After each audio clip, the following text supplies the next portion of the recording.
Psalm 79. And this is a shorter psalm, 13 verses. We're just going to look at the first half of it. And this is a sort of a national lament, really. This is describing a calamity that has taken place, the destruction of the temple, the enemies coming in, the taunting, the mocking, and so on. And so the language that we see in Psalm 79 is pretty consistent with the language that we see in places like Jeremiah and some of the minor prophets, where they're reflecting on some of the same type of calamity.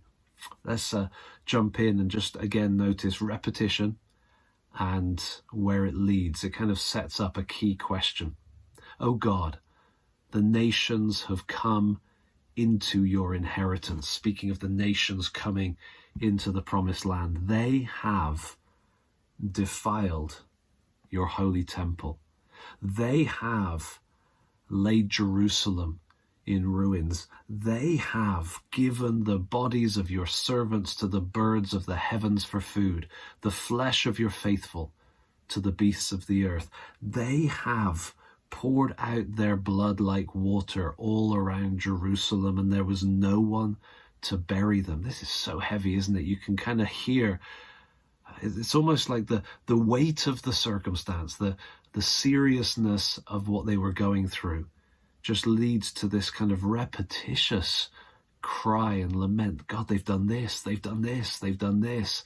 It's not flowery, it's not artistic particularly, it's not the sort of lofty poetry that you'd get from somebody celebrating something big or falling in love. No, this is the cry of hearts in the midst of really challenging circumstance. And that repetition, they have, continues on until we come to verse 4.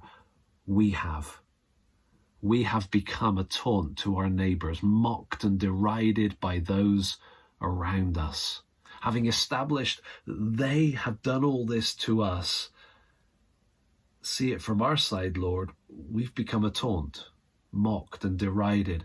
And then it sets up this question, kind of the cry of the prophets. How long, O Lord? You see that at the beginning of some of the minor prophets. You see that coming out at key moments when the cry of the heart of the people of God is like, this is too much. We can't take any more of this. It's almost like, God, you've been too still, too quiet, too long. How long are you going to keep doing that?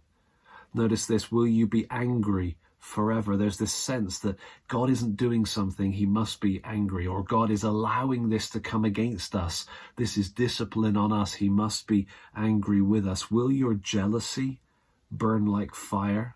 This is kind of a trigger question. Your love for your people, for your temple, for your reputation, is it gonna kick into gear? Is it going to be triggered by what we are experiencing? And then on it goes down in these next verses. Look, pour out your anger on the nations that do not know you, and on the kingdoms that do not call upon your name, for they have devoured Jacob and laid waste his habitation. We don't experience the destruction of the temple and the loss of the promised land. That's not where we are in history.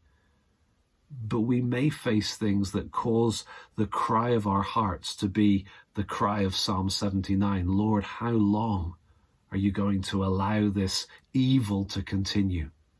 I'm sure this would have been a psalm on the lips of God's people in the midst of the Holocaust.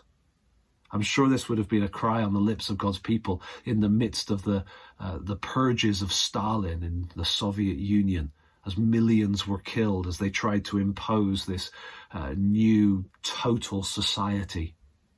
It's not just thousands of years ago that God's people cry out to him and urge him to engage and step in and bring justice. It's been happening in the last century, and I'm sure it's happening in this century too. The cry of God's people, Lord, look what they've done. Look at the evil. Look at the devastation. How long, O Lord?